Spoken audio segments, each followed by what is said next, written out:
Welcome to Indiana Sports Beat Radio, presented by Endeavor Hospitality Group and Andy Moore Honda of Bloomington. Know your role and shut your mouth, you jabroni! Fires upfield into the end zone. It is caught.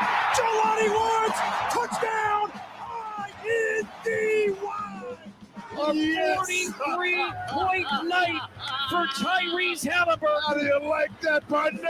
Galloway drives all the way to the hole, throws it up, got it! Indiana's got their first lead of this contest. I mean, that's a goddamn Emmy winner right there. Now, from the Golf Club at Eagle Point Studios, here's your host, Jim Coyle. Hello, everybody. Welcome aboard another edition of Indiana Sports Beat Radio here on this Friday, July 7th. Thanks so much for being along with us. We appreciate you. Big show on tap to finish out the week. I'm Jim Coyle, of course. Alec Busse will be joining us from thehoosier.com. We'll get you caught up on recruiting, what's going on down in Rock Hill, South Carolina at the Adidas 3SB, and also the Pete's Jam happening as well right now down in Georgia. So all kinds of things going on there to talk about. The Cincinnati Reds. My Reds keep rolling. Man, they have won, 24 out of 20 games. They just sweep the Nationals. Jalen Hood-Schifino, how about a 20-point night for the Lakers? So great start for Jalen Hood-Schifino. The Pacers, they're moving along. Big fat new contract for Tyrese Halliburton. Man, I should have asked him for a loan when I was talking to him at the Indianapolis 500 a while back, if I'd have known that. Calbert Cheaney. You'll also hear from Calbert today, as we had the opportunity to meet with him yesterday. So plenty of great stuff to get to. Everyone jumping on the Andy Moore Honda hotline, of course. Indiana Sports Beat Radio, powered by Andy Moore Honda. Just go to andymoorehonda.com to get more to your door and the best in new and used vehicles. And Endeavor Hospitality and the family of restaurants in and around the Bloomington area. Great places like the Chop Shop, located next door to PB's, where you can find a great market full of incredible meats, biggest list of in-house made products, and a brand new steakhouse. Hello to everybody jumping on the Andy Moore Honda hotline. People like Fred from Easton, Pennsylvania. Mike, our good friend Cheryl Sizemore. How are you, ma'am? Wyatt, haven't seen you for a minute. Heath from Danville, Kentucky. John, Southport. Great start to the day. And, of course, we've got John Boy with us, John the producer as well. So looking forward to another good day. How about the Cincinnati Reds, baby? They just swept the Nats.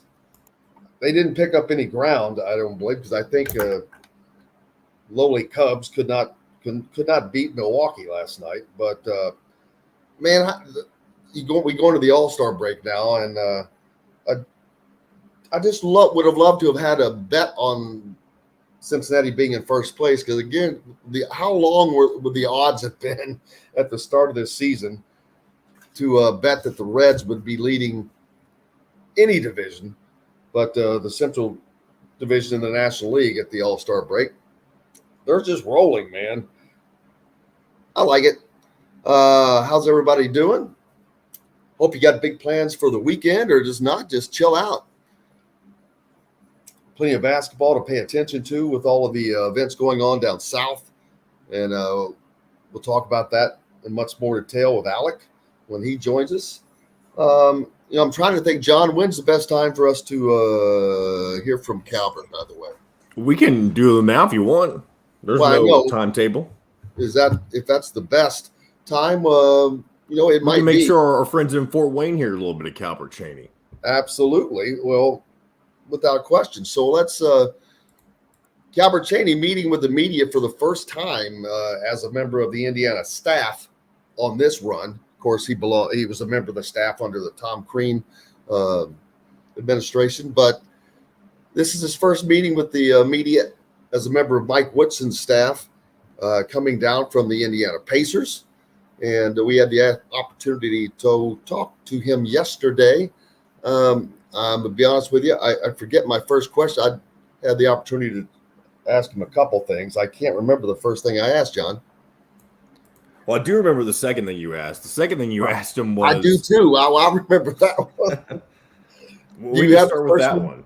Oh, I do have both, but we can. You want to just jump right into the first one? Yes, just let it roll. I cannot remember what I asked him, but we'll figure it out when we hear him talking. Woody, at that time I really hadn't considered coming back to college, and but Woody is a determining factor for me. I have so much respect for the man and what he's done. He's been able to do, and I've known him for forever. I've known him for a long time, even since I was a player here. And so he and his staff that he's put together is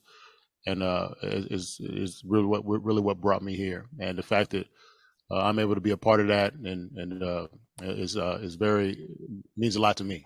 And I appreciate Woody for wanting to include me in his dream, so to speak. I remember now. Calbert.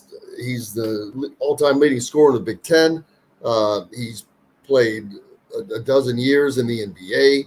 He has coached or been a part of an NBA organization. He had coached somewhat not really coached in college before under Crean, but he had been involved in the college staff previously. But I had just asked him why now? What was it about now for him to make that move? And that was the answer that he just gave on that one.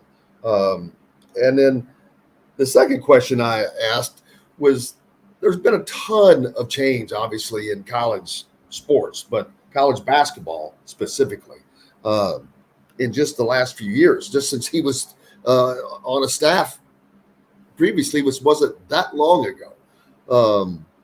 But his role was player development, how that will change, how all the new changes that have come about affects how he can do his job or how he will do his job, and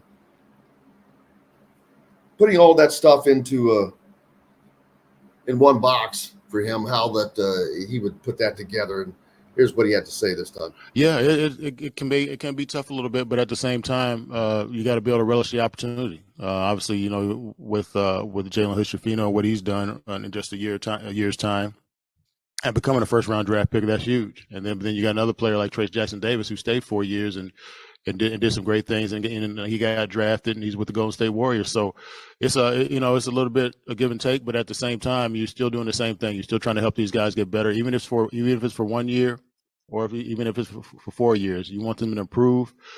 You basically want them when you want them better than when they came in here, and that's all we try to do. And what Woody did with Jalen and what they did with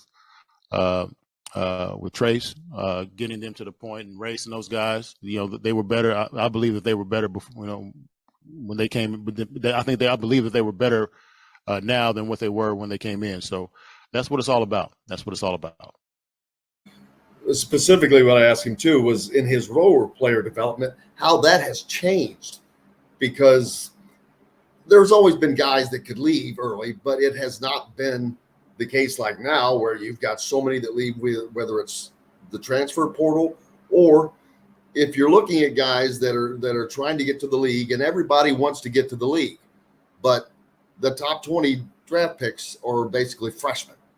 And so as a player developer now, he's going to be working with guys that are expected, some that will probably only expected to be here or anywhere for a season. You've got guys that might be here for 3 or 4 years.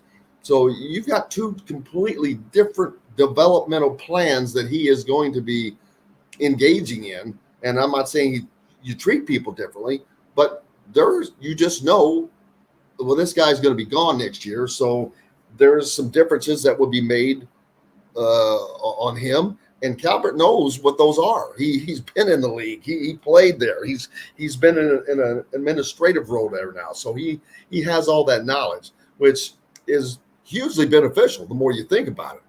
Not everybody has a person on that position that has that kind of experience, that has NBA experience, that is the all-time leading scorer in a major conference at the college level. So he's done both of that. Indiana has a great person in this position with Calbert. And then you look at in totality of the Indiana staff now. And for those that want that Indiana flavor, well, that's covered in spades, man. You've got Mike Woodson, of course, to start with. You had Jordan Hulls already, who, while not playing in the NBA, played at the upper level in Europe for a long time, and his shooting skills are unquestioned. And so you've got a multi-generational group with Woodson, Cheaney, Hulls. You've just got 3 different types of experience, 3 different types of personalities. They've got a triple crown to me in that department. And everything that Mike Woodson has done has been another movement forward for that Indiana basketball program. He has just instant forward every time in a upward trajectory. And again, I just laugh at the people who thought that he could not do it in multiple ways, whether it was recruiting. Well, that's been proven to be a farce. The coaching, I mean, it's different than what some people would have seen originally, but it's working. And I think people need to be, if Indiana fans, they should be very excited about everything going forward, because everything is going in an upward trajectory for that program. And then you got to go back one more, and Scott Dolson. He has made this move, and it has just proved to be nothing but beneficial, and continues to be beneficial to the Indiana basketball program for certain, as they continue to trend upward in many ways, in my opinion. I mean, when you go out on the road and you see guys like that, that's going to make a huge difference. And when you have recruits that come in and this is the staff they're going to see, holy crap. Now, I haven't even talked about all the additional NBA experience that's on the staff with Coach Mike Woodson. So he's got to roll. Now they have to do that prove that on the floor, and that's a whole other situation. But everything seems to be trending, from my viewpoint, in a very positive and upward trajectory for that. We'll talk more about that with Alec Busse, of course, Zach Osterman, and Rick Bozich, who are all on the program today. But Alec could get you caught up on everything that's going on at all of these events right now, whether it's the Peach Jam or the 3SSB. Even Under Armour, I think, is having one right now as well down south. So plenty of information there to get a hold of. Break. We've got to take a break to get to all this. Alec Busse will join us next, and we'll get started on that. Brought to you by our good friends from the Chop Shop. And don't forget our good friend Cheryl Sizemore. If you're looking for a home in the Indianapolis area, reach out to her, Cheryl at IndyHomePros.com. Back with more Indiana Sports Beat Radio right after this. We'll be right back to the Golf Club at Eagle Point Studios for more Indiana Sports Beat Radio with Jim Coyle, presented by Endeavor Hospitality Group and Andy Moore Honda of Bloomington. If you're in the Good morning, Alec. Good morning, John. How you doing? We are doing well. All right, Jim, I'm going to go get some coffee real fast. I'll be right back. Good morning, Alec. How are you? Good, Jim. Thanks for asking. Let's see. Schifino had 20 the other night, Wednesday night, for the Lakers. Yeah, on 8 of 17. Say that again? Yeah, on 8 of 17. Oh, yeah.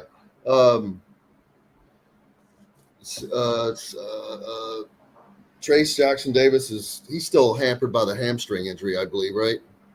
Yes. And I don't think he will be playing tonight. They play tonight, don't they?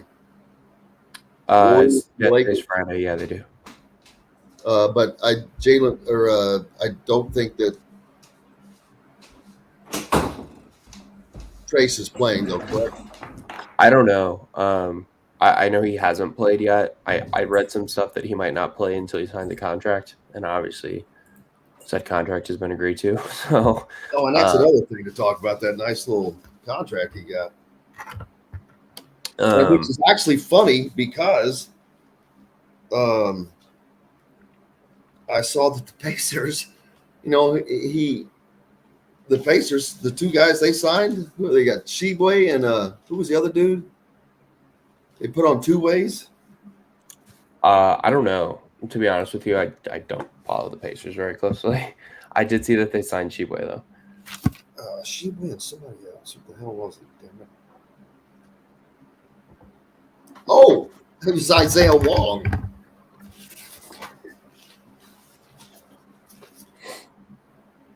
From Miami. The Hoosier killer. He's a good player. Their backcourt last year was a lot of fun to watch. He killed Indiana and Albany, New York, man. I just watched him, I was like, what a freak. Long and Pack together is a great duo. He just killed Indiana. They couldn't do shit with him. He's a really good player. But he outplayed Trace Jackson Davis, and yet Trace is the one that has the 4-year, 2-year guaranteed contract, not a two-way. All right, here we go, guys. Works Brewing Company is the culmination of a passion for beer, food, and custom metal art. Check out their custom growlers. Metalworks Brewing Company has an updated menu, new brews, and will be offered in all Endeavor Hospitality restaurants. Come taste what Dr. Hops is brewing. Metalworks Brewing Company. Bring your passion and your thirst. This segment is brought to you by Southern Stone Restaurant. Now back to the Golf Club at Eagle Point Studios for more Indiana Sports Beat Radio with Jim Coyle, presented by Endeavor Hospitality Group and Andy Moore Honda of Bloomington. Welcome back on this Friday. I hope you had a great week, and we'll get you set up for the weekend. Alec Busse from thehoosier.com joins us now. Alec, how's it going, man? Good, guys. Thanks for asking. Thanks for having me on. Appreciate it. Speaking of which, what is today, John? Are you in your new digs? No, starting Friday. I'm moving about a week, so I'm excited to officially get to Bloomington and call myself a Hoosier State resident. I guess if that's what you guys call yourself. Well, you certainly got things decorated already. No, this is my bedroom at home, so I'm looking forward to getting moved and getting to my apartment and getting settled in Indiana before training camp starts in August. Big Ten football media days or late July, and we certainly hit the ground running the moment I move, I feel like. Looking forward to that as well. Lots of stuff going on right now. We had the opportunity to talk to Calbert Cheaney yesterday, and we had him on just before you joined us. But I was talking about the staff that Mike Woodson has put together is one that has to be looked at by incoming recruits with wide open eyes. I mean, Jordan Holes is probably not someone that some of them will know because he played overseas, but was a prolific shooter for a Big Ten winning championship Indiana team. You've got Calbert Cheaney, the all-time leading scorer in the Big Ten, who played, 12, 13 years in the league. He's been involved with the Pacers. So he has a wealth of experience. And then, of course, you've got Mike Woodson. And in addition to the other people he has like on staff, like Randy Whitman, with all of this NBA experience. So the coaching staff has to be very attractive to incoming recruits. Yeah, I would think it is. When you talk about how much NBA experience there is on the staff, that definitely lends itself to coaches' understanding what it takes to obviously get to the NBA from a work ethic perspective, but then also just from a style of play perspective as well.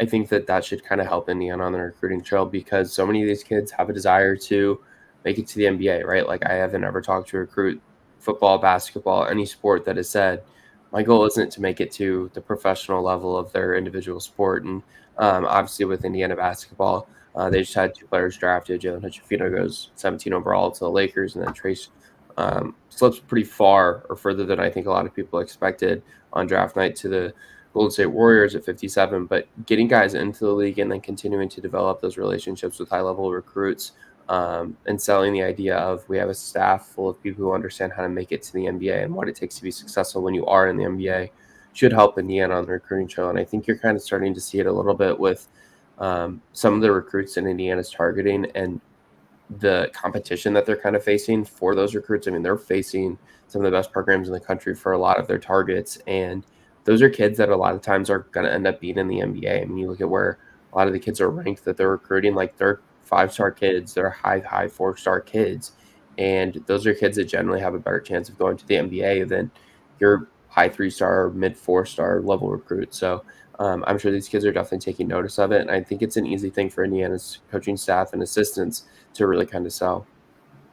Yeah, and speaking of that, Indiana has a couple guys in the NBA Summer League right now. Of course, Jalen Hood-Schifino, Trey Jackson-Davis, Race Thompson.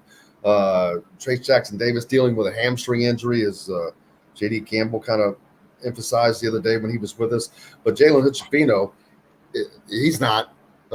20 points for the Lakers Wednesday night. A great night for him. What a great start.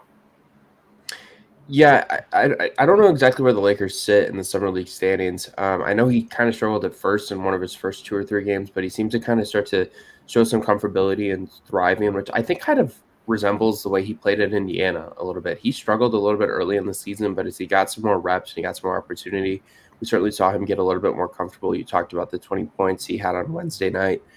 Does that on 8 of 17 shooting. Didn't make any of his 4 3-point attempts, but he did have 4 assists, so that's another positive from his performance on Wednesday. And then three rebounds, which I think is important too. I mean, everyone in the NBA is expected to rebound, especially when you're a 6'6" guard. That really helps kind of open the floor up and get things going in transition. And then he had a couple blocks as well, I believe, in that game for the Lakers Summer League team. So he's certainly starting to thrive a little bit, and he's got a game, I think, here tonight, and he'll have another opportunity to really kind of continue to improve. And it's not like he's fighting for a roster spot or anything like that, considering the Lakers invested a number 1 draft pick on him. I guess I should say first-round draft pick on him. But, he's certainly starting to show some ability and certainly starting to show some potential at the NBA level, I guess you could say.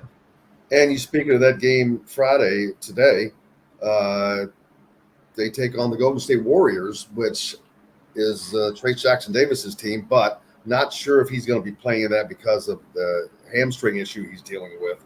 But speaking of him and being taken at 57, he was kind of miffed when the Pacers passed over a couple times. But if you notice, Oscar Tshiebwe and Isaiah Wong signed 2-way deals with the Pacers, meaning they won't spend most of their time at the NBA. They're going to be in the G League most of the time, where Trey Jackson-Davis has a 4-year contract, 2 years guaranteed with the Warriors. That doesn't happen for a 57th draft pick usually. No, and I had some people suggest to me around draft day a little bit before that the Warriors could be a possibility for him. I think it would have been 19 overall, and he obviously doesn't go 19 overall to the Warriors.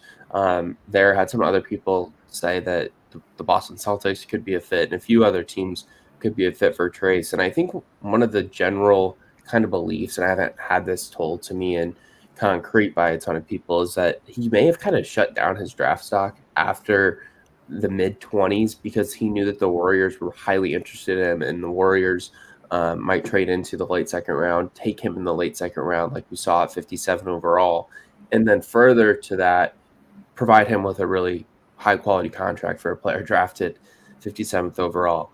So for him to get a 4-year guaranteed contract that late in the draft is obviously not something that you see a ton, but then they see that 2 years are fully guaranteed for it as well.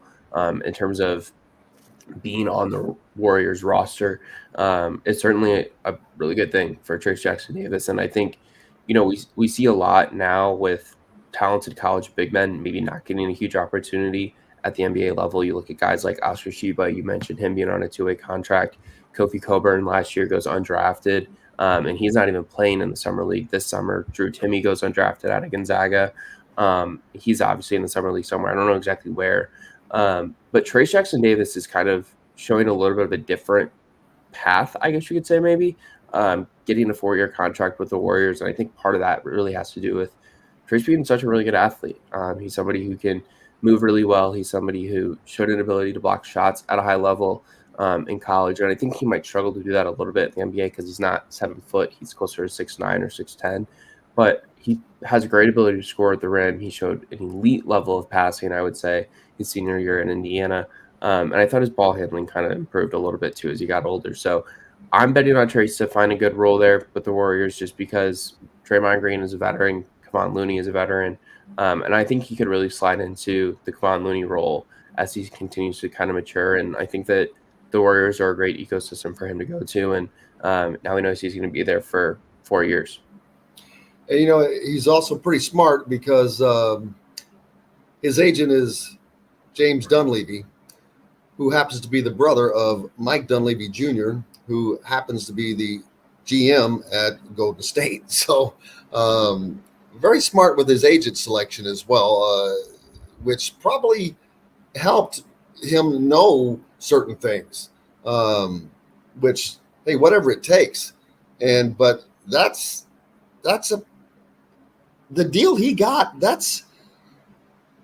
I'm not talking about from a money standpoint, but to get a 2-year deal or a 4-year deal with 2 of it guaranteed, that's a first-round draft pick contract. In terms of the length of it, yeah. I mean, we don't know the financial details of. Right. From a money standpoint, I don't know, but from just the details, man, you don't get second-round picks do not get guaranteed deals. Yeah, a lot of times we're seeing like the first 10 to 15 guys in the second round get some fully guaranteed contracts, but certainly not going, the penultimate pick of the draft. So that shows, in my opinion, that just shows the belief that the Warriors have in Trayce over all things, right? And I think that he needs to now take the opportunity that the Warriors are giving him and run with it, because now you can't just kind of sit around, and I don't mean that from a perspective of he hasn't played in the summer league. You can't just be lazy and not, show the investment back, right? You have to give the Warriors a return on investment. And like I said, I think it's a perfect fit for him, fit-wise. And we know that Draymond Green's going to be there for a few more years. He signed, obviously, a free agent contract again with the Warriors this offseason.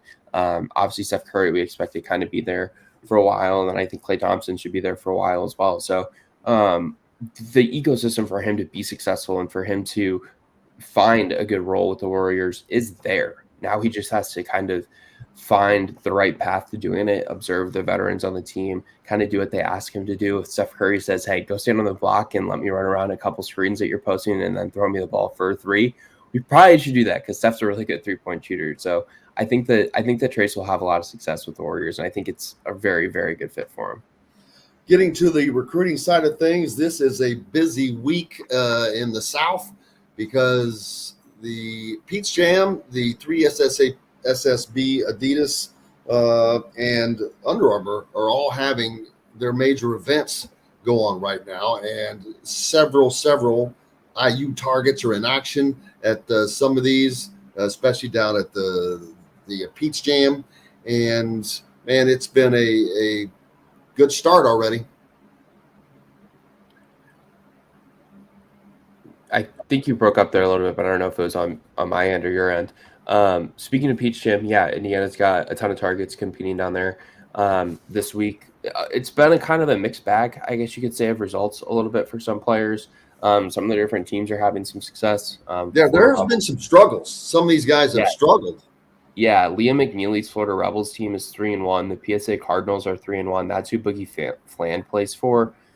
But Boogie Flan has not been very good down in I guess the southernmost point of South Carolina. He's finished in double-figure points in 2 of 4 games, but you got to look beyond the point totals here. He's shooting just 28% from the field, 17% from the three-point line. He did have 4 steals in the PSA Cardinals game on Wednesday, so he is finding some other ways to impact games a little bit. Had 4 assists on that game on Wednesday as well. against Team Durant. But yeah, Boogie Fland has struggled to score the ball for the PSA Cardinals, and that's something that he really is kind of known for, is his speed and his ability to get to the rim and score.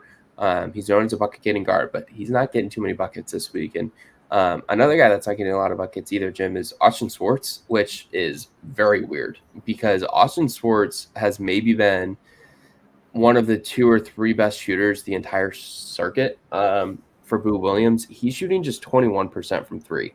And he's made just one of his last 16 3-pointers in the last 2 days.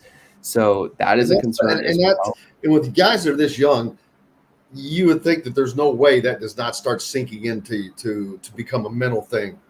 Especially when throughout the whole week, NBA scouts have been there to watch them compete. And now starting yesterday, college coaches were able to join the NBA scouts down there at PGM to see kids. Here's the thing with Austin Swartz. I believe in his shot. I believe in his shooting stroke. I've seen him shoot. He's proven all summer to be an elite shooter. Guys go through slumps. Steph Curry goes through slumps. Austin Swartz is going to be no different. But certainly you don't want to struggle at a major event like this when so many important eyes in terms of getting you to the next level and then potentially to the NBA are examining you and watching you. But it's been a mixed bag of results. But guys like Dylan Harper have been incredible. And that's honestly kind of funny to me because Dylan Harper missed the first game on Monday because he was traveling back from international competition. But since returning, he's played 3 games. He's averaging 14.3 points a game. He was incredible on Thursday. He posted 24 points on 11 of 18 shooting. So Dylan Harper has more than proven his number 1 overall ranking in the class. And that's a consensus number 1 ranking now by all 4 services. Rivals 24/7, On3, and ESPN all have Dylan Harper as the number 1 overall recruit, and he has more than earned it.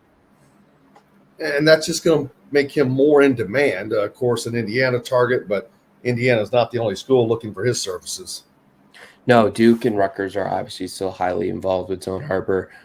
Things have kind of quieted down a little bit, I would say, for his recruitment. I know in Dallas when I spoke to him last personally, he said that he really kind of wanted to really focus on the rest of the summer and playing for Team USA, which he's now completed playing through the rest of the EYBL circuit with the New York Renaissance, which will be done come the 9th, which is Sunday, I believe. So I would expect things to kind of pick up for Dylan Harper here in the next couple of weeks and couple of months as he maybe looks to take some more visits to different schools and then potentially get into a decision for, like I said, the number 1 overall recruit in the 2024 class. And then there's several other guys that are in action down there, and not just at the Peach Dam. Like I said, they're over at the 3SSB. I think that's from Rock Hill, South Carolina. But who are some of the other guys that have stood out? Yeah, at the 3SSB, VJ Edgecombe has been very impressive from what I understand. Don't have the numbers on him. They don't post those online. The Adidas circuit doesn't. But VJ Edgecombe's been very impressive over there. From what I understand, he's got a lot of NBA potential. NBA teams seem to really like his athleticism, his kind of feel for the game. When you kind of pay attention to what NBA teams have drafted the last 2 classes, it's been a lot of guys who are of that 6'6", 6'8" ilk, really good athletes, kind of that wing mold, and that's what VJ Edgecombe really fits into. Honor Boateng is someone else who has kind of been impressive down there on the Adidas circuit of things. Arkansas is someone who's involved with Boateng as well, and then so is Missouri. Those are 2 schools that I know are interested in him, as well as Indiana. They're not pushing as hard for Boateng right now as some other targets, but they're certainly tracking and following him. But yeah, those are 2 guys. Another one that I would say has been pretty impressive here the last couple of weeks is Derek Queen. He was really good at the NBA PA top 100 last week, and then he's been having some success down there in the South this week as well. And of course, Derek Queen, a Montverde player who Indiana has talked to or landed and talked to a lot of guys from Montverde. Of course, Jalen Jafino is where that starts, but you've got Asa Newell that they're talking to, Liam McNeely. How's he been playing? Yeah, Liam McNeely has been down there as well, obviously playing for the Florida Rebels. His team's 3-1, like I said, averaging about 15, 16 points a game for them. He's not shot it super well from the 3-point line, 18%. He's 3 of 16 down there this week. His shooting stroke has been kind of inconsistent all summer. He's had moments where he's made 15 threes over a 3-game stretch, but then he's had some other games where he maybe has struggled. My favorite thing about Liam McNeely is that he seems to find a way to really impact games when he isn't making a ton of shots, and I think that says a lot about his willingness to go to the glass and rebound, his ability to guard multiple positions. I don't think he's an elite athlete. He's not somebody who's going to blow you away with his explosiveness to play above the rim or slam a dunk down. He can do those things, right? But he's not someone who you're circling on a piece of paper. But I love the way he just kind of remains level-headed. He doesn't get caught up in the emotion of things, and he's been playing, I would say, pretty well. I mean, he's had his best game on Thursday, scored 19 points for Florida Rebels against Team Thad, and I think another win for the Rebels. So he started to play pretty well down there, and that's certainly something that you want to see. I mean, he's had a really busy summer as well. There's some other guys like Jaden Mustaf, Patrick Ngamba, of course, Jalen Harrison, Trent Sisley in action as well. What's the word on those guys? Yeah, so some fun news with Jaden Mustaf. He obviously announces, I think it was Monday or Tuesday, that he's going to be leaving his high school in North Carolina. He's going to be moving to Overtime Elite, which is obviously a program that like the Thompson twins just got drafted out of. But he's still planning to go play in college. So that's kind of an interesting turn in his recruitment. And we'll see how that kind of affects where things go. From what I understand, he's still expected to play in college. His dad spoke to ESPN and said that this move is kind of designed to really help and perfect his development and make him more ready for college the moment he enters school as a freshman. And I think that it can be a really good fit over there at OTE. They do a good job of developing. Obviously, they just had 2 kids drafted in the top 10. Now, I don't think Jaden Mustaf is at that level of a prospect right now, but he's somebody who 6'6", has great size for a guard, can get to the rim and finish through contact. Still kind of feeling out and perfecting his playmaking ability. But he had 6 assists one day this week, 4 another. Got to limit the turnovers a little bit, but it's AAU ball, and that's always kind of a tough thing to kind of handle. But I'm a big fan of Jaden Mustaf. He's not a great proven three-point shooter yet. He's not really willing to pull it a ton either, but I think if that's an area of his game that does develop, that he could turn into a really, really good prospect. And then also you've got guys like I mentioned, the younger guys in the 25 class, but there's Flory Badunga also in action as well. Yeah, he should have been over there on the Adidas circuit. Again, his recruitment has kind of started to take some good shape here, I would say, this summer. He took official visits to Duke. He took official visits to Michigan and Kansas as well. By all indications, the Duke official visit, that's the most recent one that he took, went pretty well. We'll kind of see where his recruitment kind of develops here in the next couple of weeks. But, yeah, he was really impressive at the NBA PA Top 100, I know, as well. He struggled one game, but then kind of really started to play like Flory Badunga, I guess you could say, as the week kind of progressed. I know NBA teams love his athleticism, love his shot blocking ability. And I think there's an intrigue into his rawness as an offensive player, too. We know he can slam down incredible dunks, right? And we know he can kind of pass and run the break just a little bit. But he's certainly not someone who's shooting right now. But I think teams are really intrigued, and college teams as well, about being able to get them being able to get him into their system and really kind of mold the clay that is his offensive game right now, because he can pass a little bit, and he has a little bit of a hook shot around the rim. But if you can really kind of mold that into a strong figure, I think Flory Badunga could turn into the potential number 1 draft pick out of this class. Anything that's popped up beside with everything that's going on, it's there's not a lot of news that happens right now, because the news is following what's going on at all of these different events. And in addition to that, we've got the NBA Summer League that's happening. So just a plethora of basketball in different levels for people to watch right now.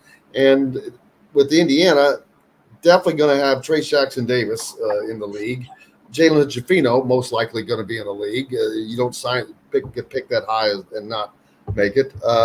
Indiana already with the most Big Ten players in the NBA is just going to extend that lead. Yeah, I would say the one thing that, from a college basketball perspective, that you should maybe kind of keep an eye on, that has kind of been newsy here in the last couple of days or weeks, there's a potential that the transfer portal window gets shrunk, which I think is something that a lot of people might like. Yes. And I've also kind of listened to a few different things. Scott Drew, Baylor's head coach, has kind of been involved with putting together this new plan or timeline calendar for college coaches. And instead of the transfer portal opening at like the end of the conference tournament time for kids, it might start to open at the end of the national championship. I think that's good. I cannot imagine opening up the portal before the season's over. I think it's disruptive to the game. Yeah, I think what's really interesting about it is if you kind of read some reports or listen to things like college coaches in the NCAA tournament would be finishing a game and then like getting on the phone and talking to recruits in the coach's locker room. And I think that kind of takes away from the focus of what should be the focus at that point. And that's obviously the NCAA tournament competing for the Sweet 16, Elite 8, Final Four, National Championship, whatever it is. So I think that's something that is worth monitoring. I do know that the one thing that you could counter to opening up the national championship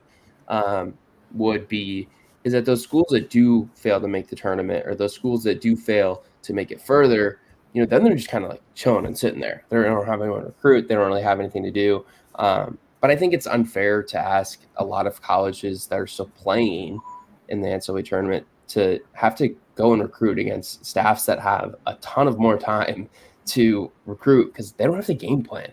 And I also think shortening the window from 60 days to 30 days or whatever it exactly is, 30 or 45, I can't remember, would allow. I think it's 60. It's 60 right now, but they're going to shorten it to 45 or 30. Yeah. Football and basketball are different. That's what makes it confusing. Because football has two different windows. Yes, they do. After the season and then after spring football. And their total window openings are longer than basketball. So that's what it is. It is very confusing. It's confusing. There's so many windows, there's so many days to have to remember. But I do have to say this. I'm happy to see the NCAA tweaking this. Hey, they put it in place. They were almost forced to because that's where life had gotten to. But they've looked at it and said, okay, this is the wild, wild freaking West. We've got to do something here. And so to make a move quickly, happy to see that because you just have to tweak it. Just like putting out a new car, man. Don't ever buy the first model of a new car. You got to get the bugs out. But very happy with that. What's up next for you at thehoosier.com? Yeah, we'll have a feature story going up from one of our staffers today. Mason Williams is writing a feature, and Calbert Cheaney, who talked about how he met with the press yesterday. So we'll have a feature story going up on that. I'll continue to get some updates from the EYBL after each days of games.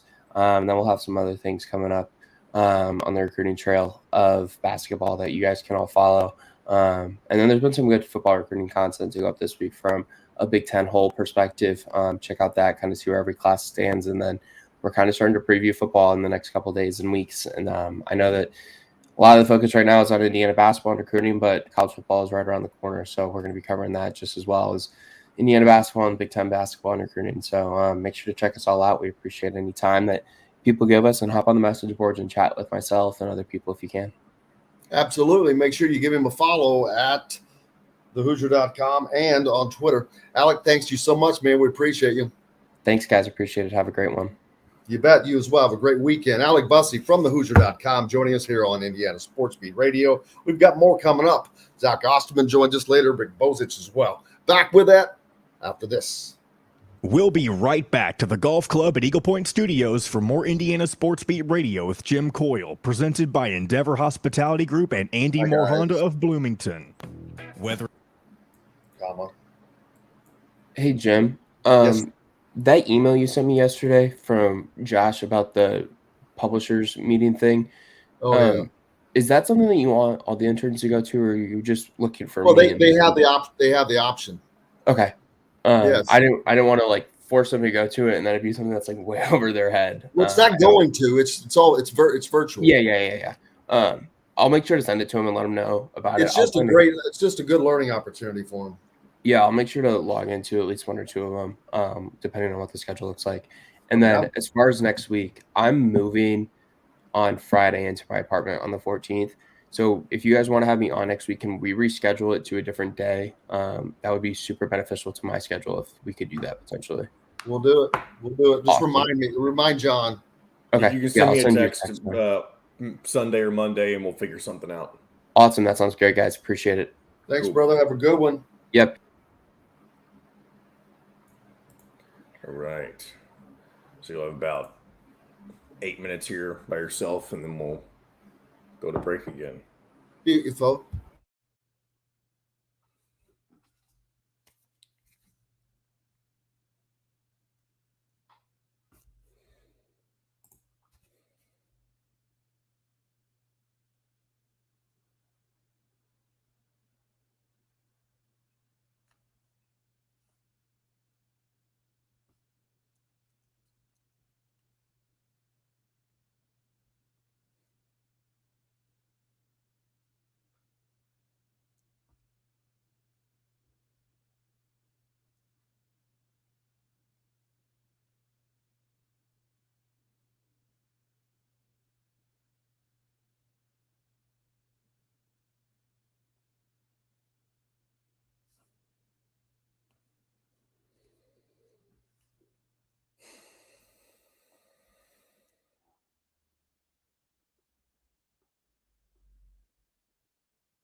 Oops.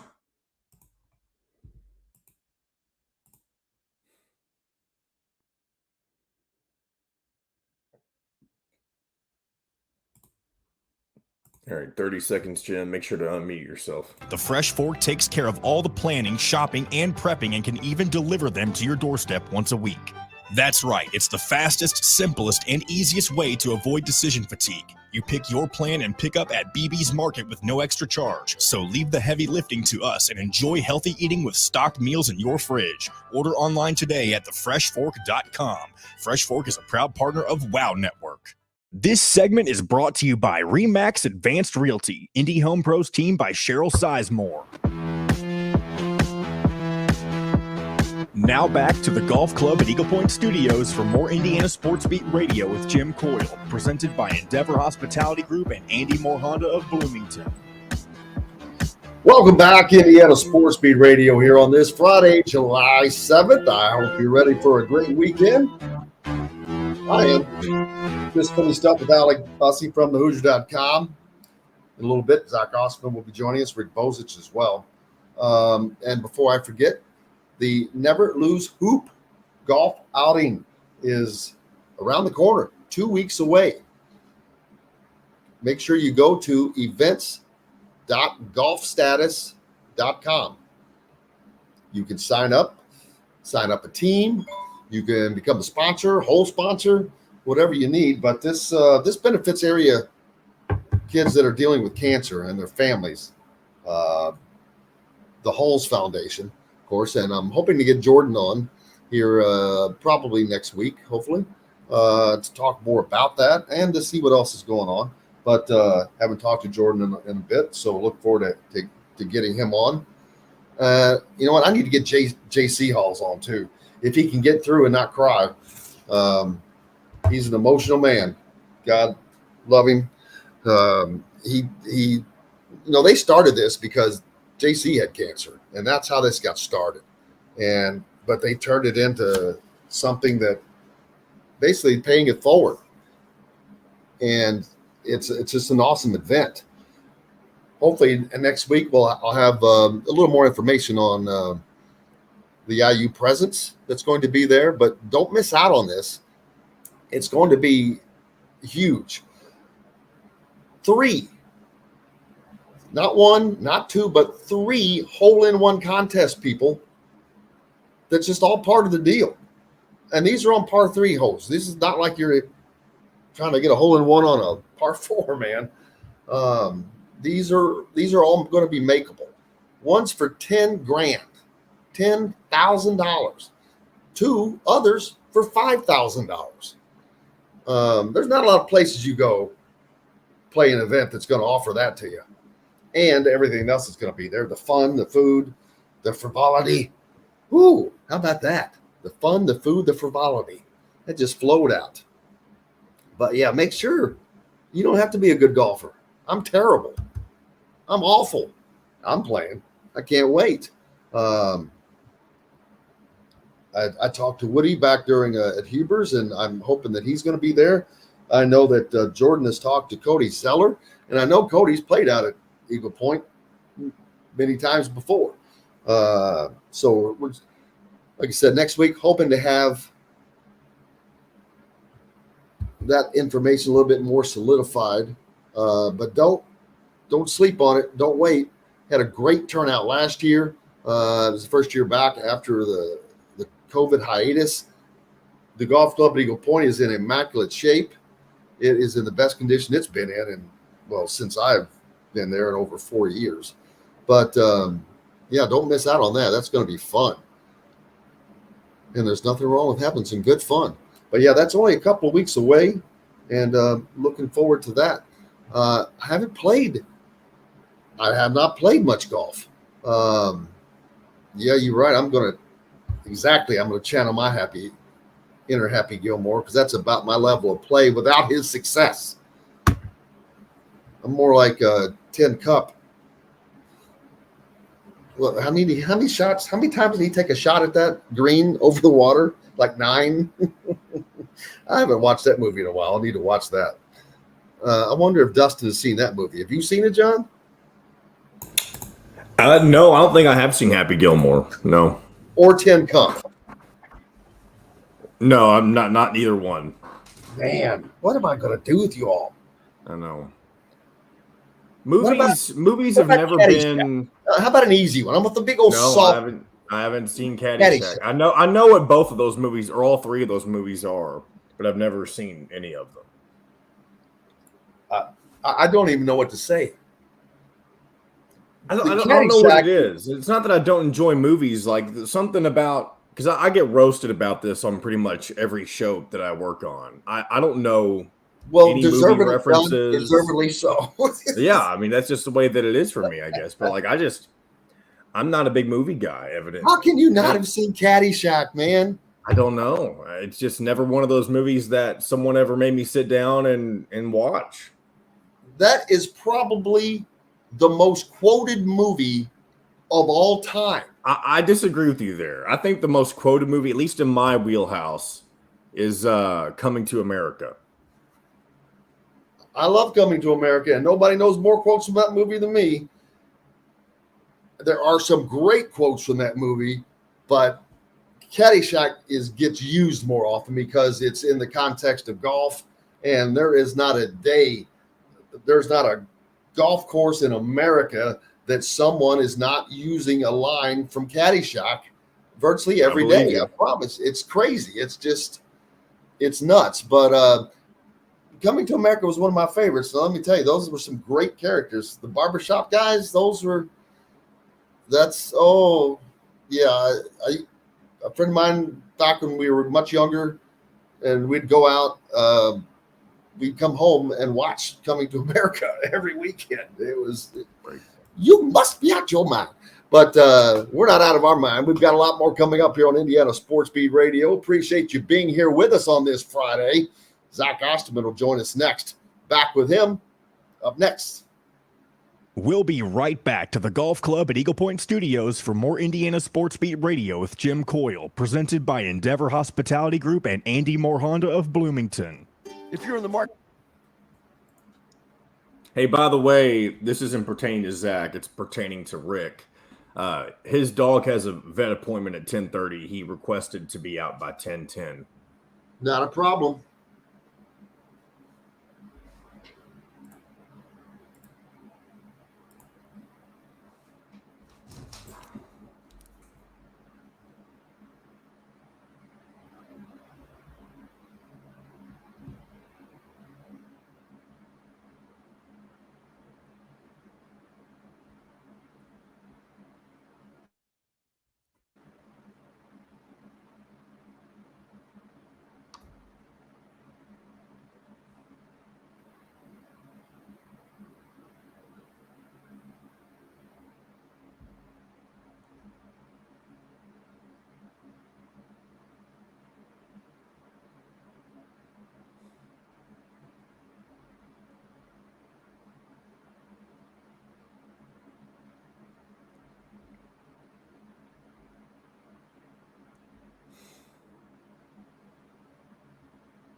You got about 50 seconds, Jimbo.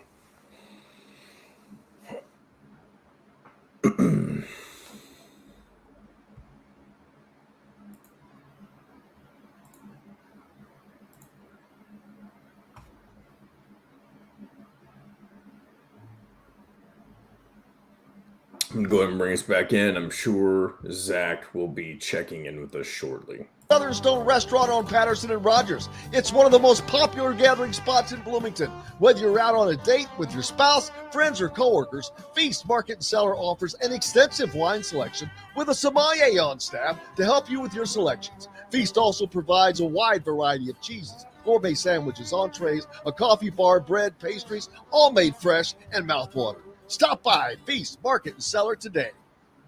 This segment is brought to you by Feast Market and Cellar.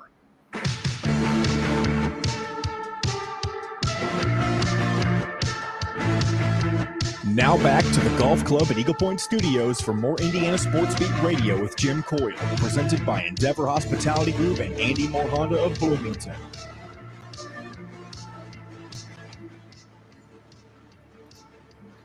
Welcome back, Indiana Sports Beat Radio. Jim will be back with us shortly, as will Zach Osterman of the Indy Star. This segment brought to you by the one and only Feast Market and Cellar. And you know what? While I've got the floor, I guess I'll talk a little bit of Indiana football. I know that's not everybody's favorite thing to talk about, as it seems like with Indiana football, there's always a bunch of negative juju surrounding the program. And Jim, you back with us? Juju?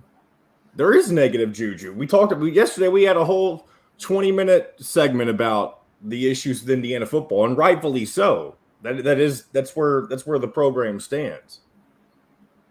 And again, now that you're back, we don't have to talk Indiana football, but I wasn't sure how long you were going to be away from the microphone. Well, we won't. We're not ignoring Indiana football, but we're about to kick that off. As a matter of fact, we'll be coming to you live in a couple of weeks from Lucas Oil Stadium, the 25th and 26th of July. We will be at Lucas Oil Stadium for the 2023 Big Ten Football Media Days as that kicks off. Daggone it. I really wish they would just, come on, man, at least put it in August, not July. I don't want to start it just yet. Can we push that till August? But no, we'll be coming to you from Lucas Oil Stadium in a couple of weeks for that. Dustin Schutte will be there both days, I believe. So that's going to be fun. Looking forward to that. Yeah, we'll get more into that as camp rolls around and all of that good stuff. But looking forward to talking to Zach's with us today, right? Yeah, Zach should be joining us shortly. He is joining us from his vacation destination, so not going to press him too hard to come on in any hurry, but I'm sure he'll be. He probably absolutely. Hey, and that's another thing during the summer. Everybody takes their vacations. If you work in this business, you have one chance to take a vacation, and that is in the summer months. But everything's still going on. Like right now, we've got, we just finished talking about the Peach Jam and the 3 SSB, all that stuff still happening. It doesn't stop. It rolls right in to football. I mean, it will bump right up until the Big Ten Media Day. So it's a year-round. College athletics are, at least in this state, in the state of Indiana, I should say, especially when it comes to basketball, that is absolutely a year-round sport. You've got the actual season that takes place, and then there's the off season, which is its own deal, because that includes the transfer portal, it includes recruiting, it includes all of these summer basketball travel events that are going on, and it's just a nonstop. It's not always as much going on, but there's always something going on, without question. We were talking about movie quotes earlier. Fred says, or Peebo says, many quotables in the movie Airplane. And yes, there are, but it's been so long since I watched that movie. But yes, there are some funny. Though Airplane may have some funnier one-liners, because some of them are ones you almost feel a little weird saying. Is Airplane the movie with the quote, like, "Don't call me Shirley" or something like that? Don't call me Shirley, Shirley. Okay. What's the vector? What's the vector, Victor? But the classic, oh my God, I don't know if you can get away with this now. The pilot, which I cannot think of his name, but I think wasn't he on the old Mission Impossible show, and was known as a serious actor. That's part of what made it so damn funny. They've got this guy who playing the pilot is a serious actor, and they bring this kid up into the cockpit, Johnny. And, well, hey, Johnny, joining things, everything going well. And you ever seen a grown man naked, Johnny? Just goofy, off the wall things that were that are still funny. Peter Graves, thank you very much, John W. Peter Graves, man, I hate that I couldn't pull that name up, but that's why we have a great audience. Speaking of great audience, Zach Osterman on vacation, but kind enough to take time to spend with us. Zachary, is your vacation started now? Yeah, no, and sorry I'm late. I hadn't turned my computer on all week, and I turned it on for this, and it immediately prompted me a forced restart for some system updates of some kind. So I'm sorry I'm running late on my phone here. It happens to me every time if I turn my mind around it, I have issues. So don't worry, I understand that. Are you going to be able to go away for vacation, or is this going to be a homecation? No, this is just the kids are out of school the week of the 4th, so it's just kind of one of those, got nothing to do with them, so just kind of. I'm just telling people, I go, if you work in this industry, you only have an opportunity to take a vacation in the summer months, and there's still tons of things going on. I just spoke about all the things that are going on down in Rock Hill, South Carolina with 3SSAB. You got the Peach Jam. Recruiting doesn't stop, and it bumps right up into, we've got Big Ten football media days in 2 weeks. I know. And so it's like, gee whiz, come on, man. It just seems like it never ends. Yeah, no, this is the 4th of July is always when it feels to me like summer kind of turns a corner. And, obviously our summer starts a little earlier, arguably, because that's when basketball season ends, basketball season ends in April. But it always, for me anyway, feels, like I said, like it kind of turns a corner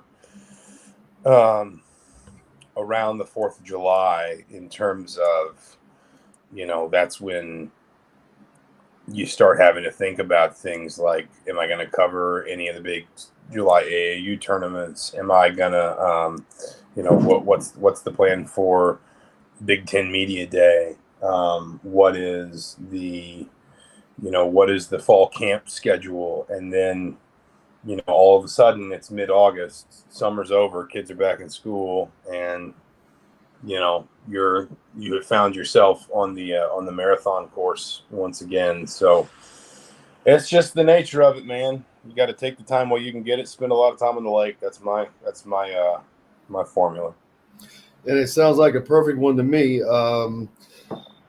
Quickly, your Atlanta Braves, they have won 9 out of their last 10 games, man. They're on a heater. I think there's something like 26-5 since May 31st, something like that. They have the best record in all of baseball. They have surpassed Tampa Bay. They play Tampa Bay starting tonight, so that'll be a fun little way to end the, what I guess what would we call it? Like we always call this the end of the first half of the season, even though obviously you play more than half your games before the All-Star break. So it's like the difference between meteorological summer and like calendrical summer or whatever that term is. That's sort of what it feels like we're at. But no, I mean, listen, given the fact that this group's already won a World Series, and the way that it's weathered the departures of some really good players, obviously Freddie Freeman, Dansby Swanson more recently, and you even kind of think back to, some guys that were integral toward the beginning of this run they're on, that have either retired or maybe were on shorter term contracts. Like Josh Donaldson had a great season for them in 2019, but then didn't re-sign. I would stack this team up with the Braves from, like 93 to 98 was probably the rest of us don't want to hear that, man. That's not. I mean, obviously, if they hadn't won the World Series, and listen, the flip side is those 90, like I said, 93's when Maddox showed up, and so it always that always felt like kind of the start of the meat of the run. They won it in 95. They should have won it in 96. And then 97 and 98, they kind of, just caught the wrong team at the wrong time in the playoffs. The Braves may be the best team to not win more World Series, if that makes sense, I'm saying. They've got the most division titles of any team in baseball. I think they've won 22 now, and the Yankees are second with like 19. That's nuts. That is absolutely nuts, because when did Atlanta become a franchise? Well, so obviously the Braves as an organization have been around Came from Boston. Yeah, well over 100 years. And I think if you're counting division titles, you're probably counting at least one or two they won in Milwaukee. I think when did baseball split into divisions? Like 63, 64. But they came to Atlanta in 66. So the bulk of kind of their modern history has been made in Atlanta. They were only in Milwaukee for maybe 20 years, something like that. The bulk of their modern history has been made in Atlanta. Obviously, that's where Hank Aaron hit his 715th home run. That's where you had the worst of first in 91, the streak of 14 straight division titles. And listen, if you sit down and we could measure who the greatest franchises of all time are in a variety of different ways. But if you sat down and thought about who the Braves sort of all-time team is, it's a lot better than people think. I mean, you've got... Oh, it's not... I know how good they are. They've got way too many Hall of Famers in their base. There's no room for David Justice. And that's nuts. If you think, like, for example, if you are allowed to assume certain things about Ronald Acuna, then your outfield is probably Hank Aaron, Ronald Acuna, and Andrew Jones. And you have to pick one of Chipper Jones or Eddie Matthews, who had 512 home runs, to be your DH. So there may not be room for Dale Murphy unless he can catch. Or you put Dale Murphy in the outfield, but then you're getting rid of either Ronald Acuna or Andrew Jones. I mean, and then obviously the pitching staff is what it is. I mean, it's Maddox, Glavine, Spahn. You could throw Niekro and Tim Hudson in there and put John Smoltz in the bullpen if you wanted to. Can you imagine bringing Phil Niekro out of the bullpen after facing one of these other high profile, and then Niekro comes in throwing all that junk? You're like, what the hell am I going to do with this? Well, and I mean, you think, Warren Spahn had a career wins above replacement above 100. I mean, there's an argument that Warren Spahn's the best left-handed pitcher of all time. He's probably not, but he's in that conversation, and people just kind of forget about him because, again, the modern history of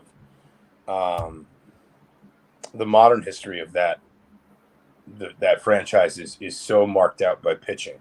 And obviously the big three in particular, Maddox, Glavine, Smoltz. So people forget about, Warren Spahn was one of the all-times, really. So I was fortunate to get to see the Big Red Machine when I was a kid, and then it kind of sucked me in. And then for 30 years of torment, it seems like, for the last 3 decades. But how lucky is Major League Baseball? You just mentioned that the Braves and the Rays, Tampa Bay Rays, are going to have a series right before this All-Star break. The two best teams in all of baseball from two different leagues. I mean, that there's no way that anybody knew that when that schedule was made. But wow, so you get that little gift package. Then the Reds and the Brewers, who are engaged in a divisional race, they play a 3-game set now. We go to the All-Star break. Then they play 3 more games right after the All-Star break. They play again at the end of this month. So that's somebody can either really, the Reds can really put some room between themselves and the Brewers, or they can fall behind, or they can split and nothing happens. Yeah, I mean, the Reds in particular, obviously the talking point with the Reds as we get to the business end of all this is just going to be the pitching. And can they find a way to pull that together a little bit? I mean, I said this to, maybe it was you, maybe it was somebody else. And I don't mean to compare everything back to the Braves. It's just I don't have time to watch a ton of baseball other than the Braves. And even then, that's always kind of out of one corner of my eye when I'm chasing my kids or cleaning my kitchen or whatever else. But they do remind me of kind of where the Braves were in 2018 when they had all these really talented kids, and they had a manager that had been around for a couple of years, and obviously David Bell and Brian Snitker have kind of taken different paths, but you almost felt like they spent a lot of that season just trying to figure out exactly how good they were. And then once they figured that out, once they put that together, hello, Rick Bozich. Once they put that all together, they kind of went on a run that just sort of took the division away from everybody else. And I do wonder if the Reds have that in them. And again, I think they'll need to shore some things up. But I do wonder, especially in what feels like the East that year in 2018 wasn't great. And the Central's obviously kind of weak this year. I do wonder if the Reds have that kind of run in them, maybe July, maybe like sometime in mid-August. Yeah, Rick Bozich joins us next, but he was in the green room, so I thought I'd bring him in, especially since we're talking some baseball. Mr. White Sox. Not a great year. I was going to say, does Rick want to talk baseball? Probably not. But he covers. But Louisville is home to the Reds AAA team right now, former home of the Cardinals AAA team. But he has great familiarity with the Reds organization just throughout his many decades of covering all of that. But we were just talking about Zach pointed out that the Braves and Tampa Bay are going to play a series tonight, right before the All-Star game. And that's the 2 best teams in all of baseball, which baseball was very lucky to make that happen. And the Reds and the Brewers, who are locked in a division race, they play a series right before this. They play a series right after the All-Star break, and then again later. But you follow the Reds, Rick, just from covering them. The excitement is just got to be crazy. Does that permeate all the way down to Louisville, the AAA area? Yeah, I mean, I only have a few things to judge it on talk radio. Usually there's very little, if any, talk about the Reds. And the last couple times I've been on some shows here, people want to talk about the Reds and Ella De La Cruz and, who else can come up and help them and what are they going to do at the trade deadline. And just people anecdotally, I see more Reds hats around town and stuff. People wear their Reds gear a little more proudly than they did. And hear people talking about making a trip down to Cincinnati and watch games. And that's the big thing, because they had just died. And you look at a franchise like Atlanta, and man, they are the epitome of a solid franchise, period, in any sport. They have just been riding a great run for decades, and the Reds mostly down but up. Is this going to be a single year thing, guys, do you think, for the Reds, because of how we've seen them handle their players, with whether they trade them, get rid of them? Or I know this is a youth movement, Rick, and they have worked this very well. Is that the plan, to keep it that way, do you think, or are they going to make money and sell guys? The one question I can't answer is how aggressive they're going to be at the trade deadline this year in terms of actually trading any of their decent prospects to get a pitcher or two so they can make a run this year. But I think they should be good for the next 3 or 4 years. Their guys, their better players are still pretty young and cost controllable. So they won't. I don't think they feel like they have to to dump many of them, and they have got more good prospects here in Louisville and at AA Chattanooga. So I think it's a 3 or 4 year window for them. And then the problem comes then once guys get into arbitration and become free agents, and the prices go up, and you got to make good and shrewd decisions. And that's where the Braves have been good. They let Freeman walk and got Olsen from the A's, and that worked. They let Dansby Swanson go to the Cubs for that big contract, and they've survived that. So that's when a really shrewd front office comes into place. And I think the other piece with the Braves is, they moved to that new stadium and everyone was skeptical, but ownership had these projections that said it would make them 9 figures, annually, just that whole area, that mixed use area, not just the stadium, but hotels, restaurants, bars, townhomes, stuff like that. And basically the Braves would draw income off all that. And ownership promised once that gets up and running, that money will go back into the team. And, Rick talks about the guys the Braves have let walk, but, realistically, the Braves farm system is terrible, and it really doesn't matter because ultimately the next 5 years, catcher, first base, second base, third base, right field, center field are all locked up. So as long as you can keep, kind of the pipeline going and producing good pitching prospects, which broadly speaking, it seems they're doing, the Braves have spent the money they've made. And I think a lot of people would like to figure out how to have what the Braves have in terms of that. It's called the Battery, that area around the stadium.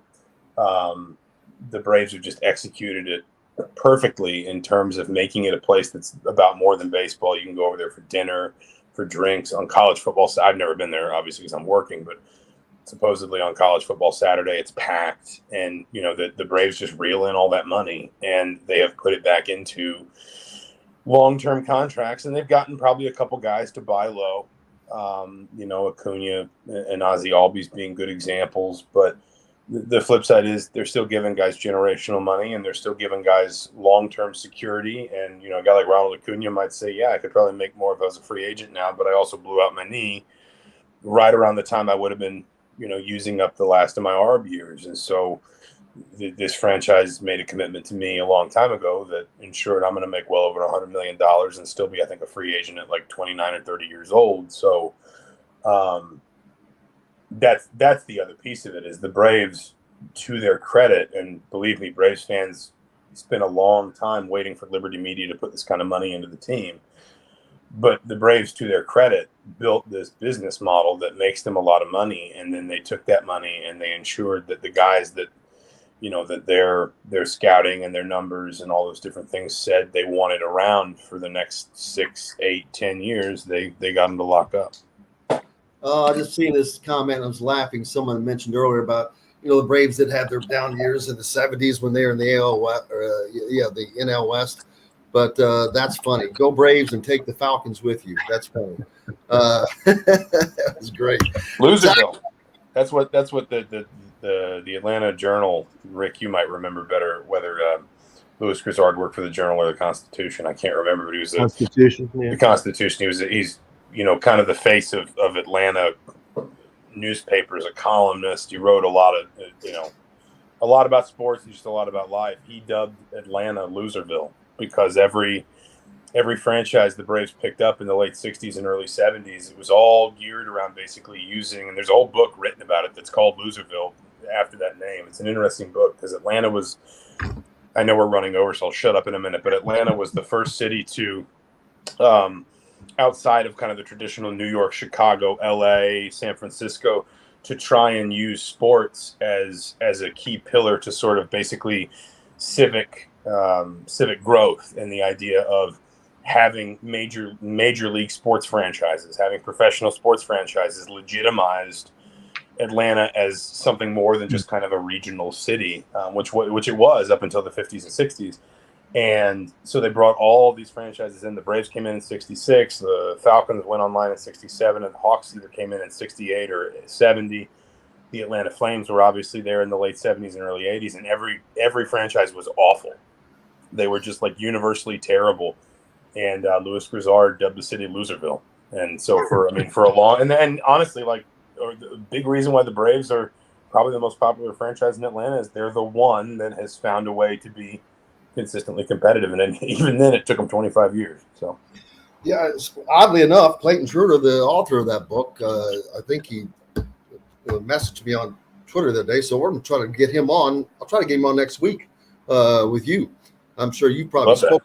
Have you spoken with him prior? No, but I've read the book. I mean, it's a really interesting book because it explores kind of basically how Atlanta, even through the competitive failure, became this blueprint for so many other cities that tried to, Nashville or, like Orlando and just cities, Houston, cities that wanted to grow in not just population, but in terms of prominence and importance, and how Atlanta was kind of the one that built the blueprint for how you do that using sports and how you would basically either convince a league to expand because the Flames and the Falcons were expansion franchises, or you convince franchises to relocate like the Braves and the Hawks did. Zach, we'll let you go. Continue your vacation, man. Thank you so much for taking time out to join us today. We really appreciate you. Absolutely. Thanks for having me. Good to see you, Rick. See you, Zach. Right, hey, we've got a little bit more coming up. Rick Bozich is with us, and we'll be back with him right after this. We'll be right back to the Golf Club at Eagle Point Studios for more Indiana Sports Beat Radio with Jim Coyle, presented by Endeavor Hospitality Group and Andy Moore Honda of Bloomington. We'll have you out by 10:10. Okay, thank you. What else is new? Nothing, just following everybody that's going on down in Rock Hill, South Carolina, and all that business. And Schifino had a nice night Wednesday for the Lakers, 20 points. Let's see, they played Golden State tonight, but I don't think that Trace Jackson Davis is playing, dealing with a hamstring issue, I think. Had JD Campbell on Wednesday. He's coming on? No, he was on last Wednesday, and I think he'll be on next Wednesday. He's in Las Vegas now. What's he doing there? Just went out. He's retired, baby. Is he going to move to Las Vegas? I think he is originally from there. He is. Okay, yeah, I was going to say. So he didn't. I asked him if he's going to stay in Bloomington. He said, well, for now. But that tells me that's probably not going to be permanent. But that's probably because he's not done. He's going to. Oh, let's look at Brockway chiming in. Yeah. Okay, bro. The Mets didn't the Mets get into a fight yesterday? I don't know. A couple teams got into a fight yesterday, and it may have been the Mets. Rick, are you heading to Nashville? That must be for SEC days. I think I've got another commitment, and I'm not going that day. Kentucky's there on the 19th. I don't think I'm going. Okay, bro, you can pick up the slack for him. There you go. That was odd, though. The author of that book, Loserville, we've been chatting with him for a day or two. What's his name? Clayton Truder. It's just at Clayton Truder. He also wrote Boston Ball, which is about Rick Pitino, Calhoun, Gary Williams, and the unforgettable cradle of basketball coaches. Wow. So yeah, look forward to that. What's new with you, man? Not really that much. It's kind of a quiet week. Still waiting for that basketball tournament to start here in town. Everybody's went down to Kentucky this week and talked to DJ Wagner. Oh yeah, then you had Oscar Shibwe, and Trace Jackson Davis was a very, very, very smart guy in a couple of reasons. First of all, is he hired James Dunleavy as his agent, the brother of Mike Dunleavy Jr. Oh, I didn't know that. I saw something and I saw his name. They listed his agent's name, and I went, wait a minute. There's not that many Dunleavys. And so I looked it up real quick and said, yep, that's their brothers. Smart, shrewd move. Very shrewd. Yeah. All right, 30 seconds, guys. How is Oscar? Corner of Patterson. No, you're has good. Oscar done much media? I haven't seen anything. I just saw that they signed that two-way. Food is their main focus. Southern Stone strives to always provide their guests with an exceptional dining experience. With weekly specials, quick, attentive service, Southern Stone Restaurant provides delicious five-star comfort food with a Southern charm at 2-star prices. Southern Stone Restaurant is part of Endeavor Hospitality's Wow Club. This segment is brought to you by Bubba's 33 in Clarksville. Pizza, burgers, beer. Now back to the Golf Club at Eagle Point Studios for more Indiana Sports Beat Radio with Jim Coyle, presented by Endeavor Hospitality Group and Andy Moore Honda of Bloomington. Welcome back, Indiana Sports Beat Radio, here on this Friday, and we are joined by Rick Bozich from WDRB.com. Make sure you're giving him a follow there, and as well as on Twitter. Rick, how are you, sir? I'm good, Jim. How are you? I cannot complain. It's Friday, so that always makes everything much better. Plenty of stuff to watch this weekend if you're people looking for things to watch, whether you've got the All-Star game, we're at the All-Star break. No, we have one more series, don't we? Right. Actually, some great series in baseball. You've got all the things that are going on down south in Rock Hill, South Carolina with 3SSB and the Peach Jam and all those players, whomever your college team is, there's somebody down there for you to follow a ton. And that we've got Big Ten Media Days, which are coming up in 2 weeks, which also Kevin Brockway just mentioned SEC Days coming up as well in Nashville. So there's a lot of things that are coming up, man. It doesn't stop. No, there's no breaks in the sports calendar. There used to be a nice little. It was like being in high school. You had the summers kind of off. This week's been about as quiet as it's been. The recruiting stuff is going on, but it's not here in town. It's down in, as you mentioned, in South Carolina and Georgia with the Peach Jam and the Under Armour event, I guess it is, and everybody's down there trying to get involved with the top prospects, and people are following that. Kentucky had a media availability this week because they're heading to Canada on Sunday. They'll be playing, I think, 4 games up in Toronto, and the Louisville women are going up there too. And I think it's not going to be on television, I don't believe, but you can stream. So if you want to watch Kentucky's freshmen, the top-rated class in the country, you'll be able to watch them in action next week. Looking forward to that. And then, of course, Caleb, thank you for this information. I did not see this. Pat Fitzgerald apparently being suspended for 2 weeks in regards to hazing allegations in the football program at not good at Penn State. He's kind of lost his mojo there at Northwestern. They were the Northwestern. They were always been game like 3 years ago, but they've kind of fallen off. And they have always just been that team that's under the radar, that overachieves and kind of. But yeah, that could be. That's a little surprising. I guess you should not be surprised at it happening anywhere because we've seen it happen at all kind of different schools. But it seems like that is starting to go away. But it's not gone away from every place, it looks like. No, that's kind of old school football stuff, hazing and extra running or punishing kids or demeaning them or whatever. Those days are disappearing, and they should. But that used to be a pretty big part of football. Yeah, they just beat the crap out of us. When I was a sophomore, we just got the crap beat out of us was all it was. And they didn't have to haze us. They just beat us. I can remember, I remember the days when you didn't get water breaks. Oh. Think about that. They'd tell you to take a salt pill, and they'd limit how much water you got. And, that's dangerous, real dangerous stuff. But that was common practice.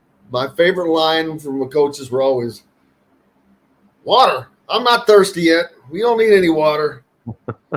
We're going to run." And then we're going to run until I get tired. Yeah. 2 great ones, but yeah. So we'll check into that and get a little bit further into that. Yeah. But when it's this time of year, what do you want to do? Are you trying to decompress, even though it's hard to because you can't completely disassociate from everything? But man, it's really needed because I try to tell people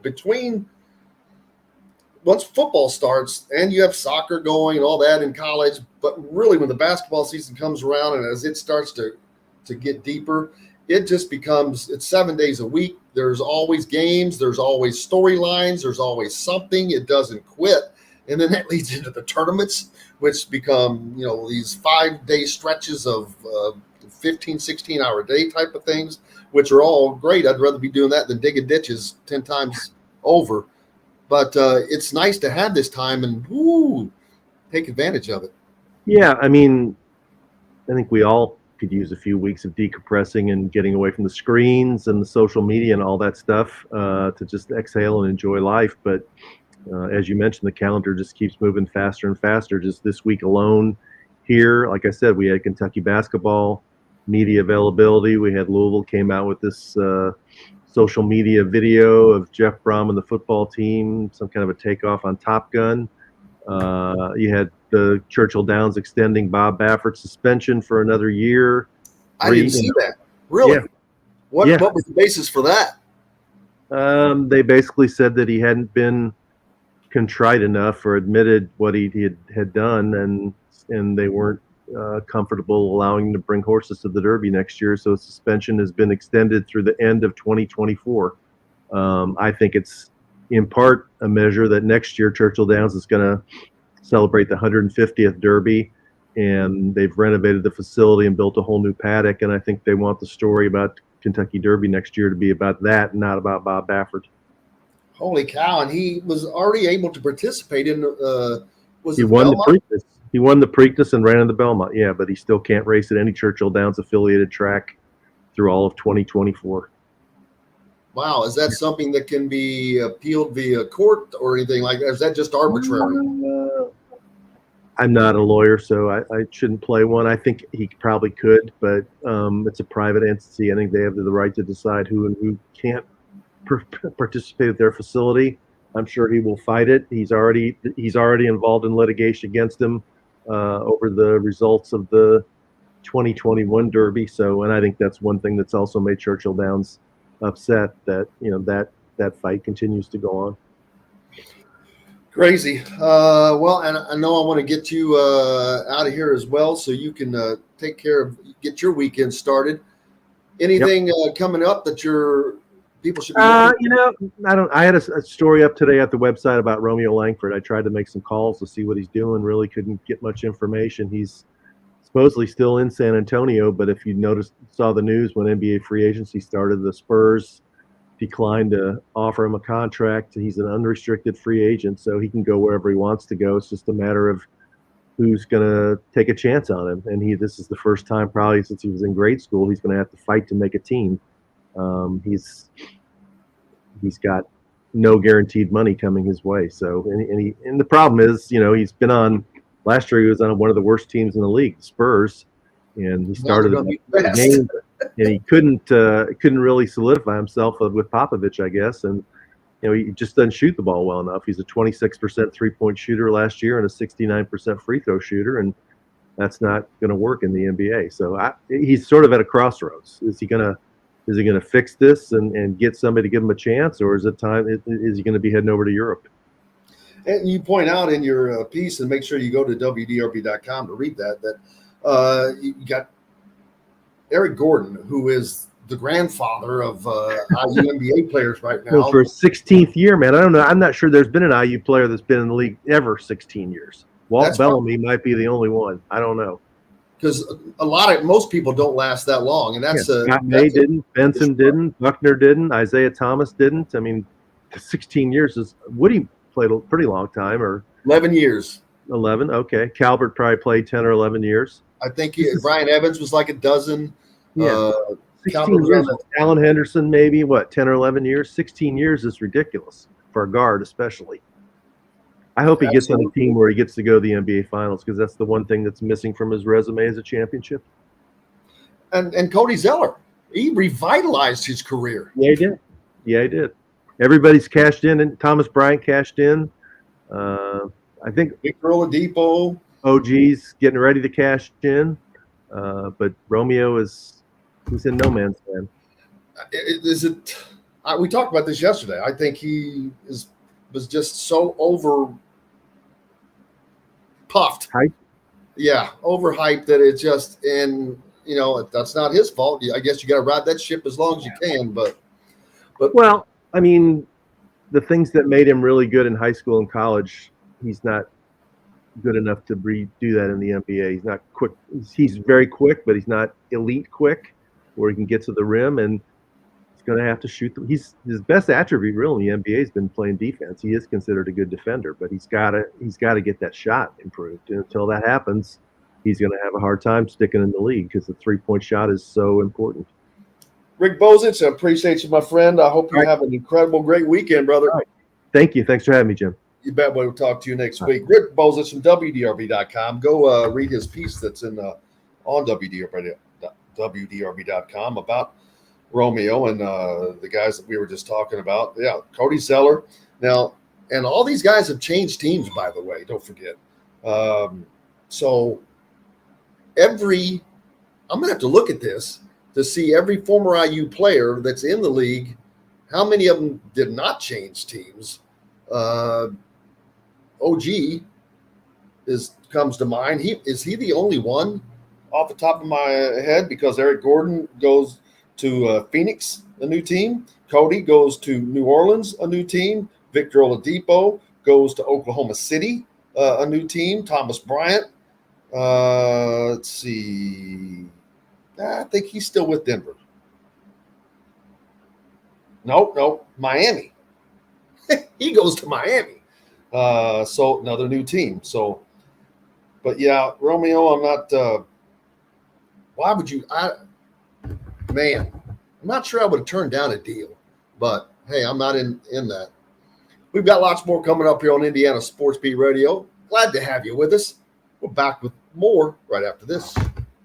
We'll be right back to the Golf Club at Eagle Point Studios for more Indiana Sports Beat Radio with Jim Coyle, presented by Endeavor Hospitality Group and Andy Moore Honda of Bloomington. If you're in the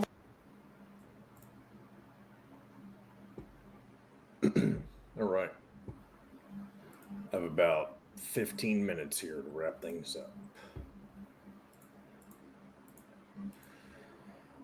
I'll probably start at the beginning of the segment with you solo, and then I'll pop in after I get some things. Solo, you can't hear me? Oh! Good one. Who did you all talk about with Alec, Busse? Which players mainly?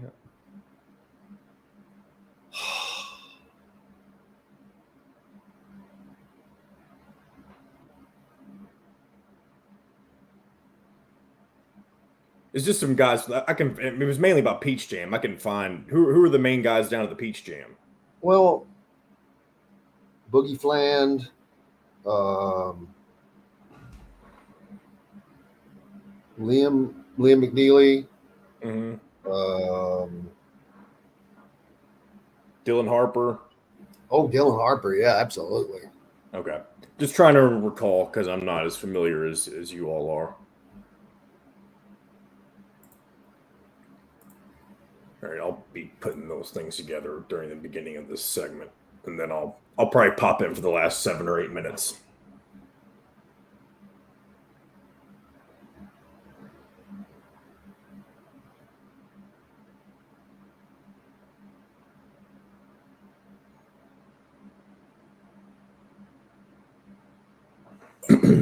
Excuse me.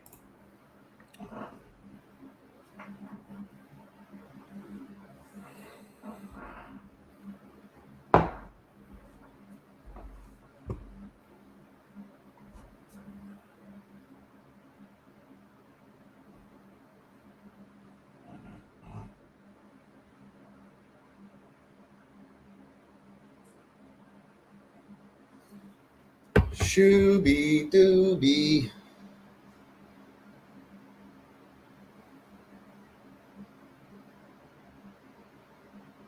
Oh, OG's on the trade block. Yeah, there were talks about him going out west. I don't know if it was for the Lakers or the Clippers or some other team, but hello, Jim Harbaugh.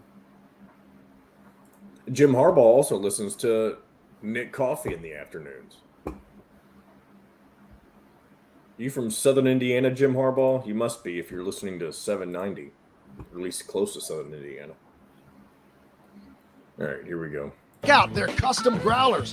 Metalworks Brewing Company has an updated menu, new brews, and will be offered in all Endeavor Hospitality restaurants. Come taste what Dr. Hops is brewing. Metalworks Brewing Company. Bring your passion and your thirst.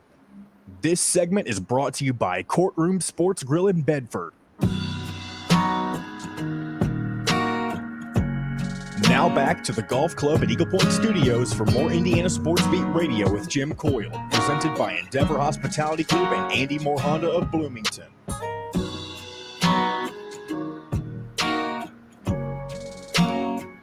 Welcome back here on this Friday, July 7th. Thanks a lot for being with us. We greatly appreciate you. Couldn't do it without you. Great show today. Plenty to get to. If you missed any of it, of course, you can go back on YouTube if you happen to miss that and pick it up. And if you're not already a subscriber, go ahead and hit that. So when you do miss something via radio or however, you can find it. Hit the notifications toggle and the like button as well. We'd really appreciate that. And while you're doing it, give me a follow on Twitter at Jim Coyle ISB. As we prepare to get back into the seasons as they are just running on top of each other, but lots of action going on that we'll be keeping track of over the weekend at the Peach Jam, at the 3SSSB, and the Under Armour event going on. Then, of course, tons of baseball that we get to watch.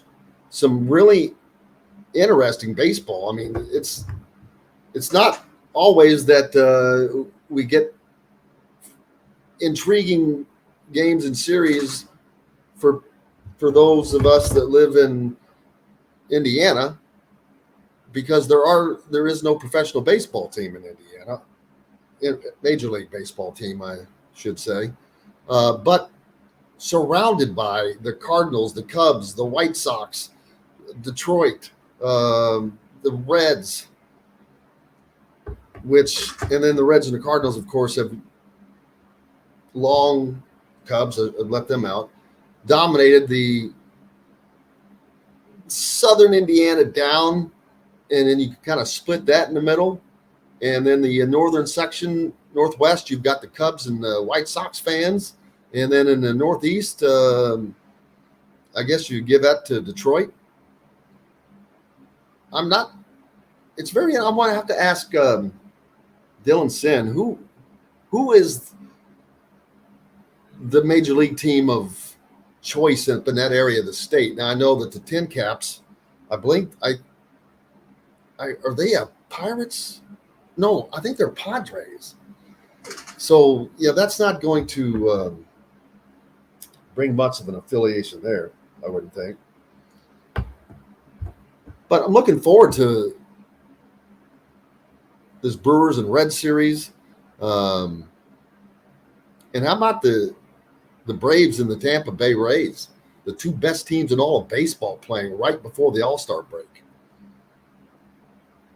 Now, when you watch the All-Star game, Major League Baseball All-Star game, or the home run contest, they have the home run derby. Jim Harbaugh asking, do you remember the 89 battle? Heck, how can you not, man? As a matter of fact, I just saw that not too long ago. Well, they were running, and Al Michaels was doing the pregame, and they're sitting there talking, and all of a sudden, hold on, craziest thing in the middle of a major sporting event in my lifetime that I can recall. But yes, I certainly do remember that. And Jim, I appreciate you. This is one show. He always catches 5 days a week. Well, we appreciate you, brother. We appreciate all of you. Seriously. Without you, like I say, I mean that every time I say it. Without you, there's no reason for us to be here. We do appreciate that. And if you have any questions, pop them up. It's a free Friday right now, man. Free rolling Friday. What are your all's plans for the weekend? What are you going to watch? Are there sporting events to watch that you're going to be watching? Out, getting outside. Golfing is going on. I haven't played golf in a month, which I'm quite certain has not hurt my game at all. It may have helped it immensely. I always tell myself, man, I just need to take 2 weeks off and quit. But it's going to be interesting to go back and hit that first ball, see what that's like. Wyatt pointing out that the Tin Caps are the Padres franchise. Bowling Green, Hot Rods or the Rays. Wow. The Dayton Dragons or the Reds. Well, that makes sense. Keep them close by. Nashville Sounds, the Milwaukee Brewers. What a great name, by the way. The Nashville Sounds. They've had that team for quite a while, but always great. Then the Indians in Indianapolis and the Bats in Louisville. The Bats in Louisville, of course, it's Cincinnati's AAA farm team. And the Indians, I believe they are the Pirates AAA team. Isn't that right?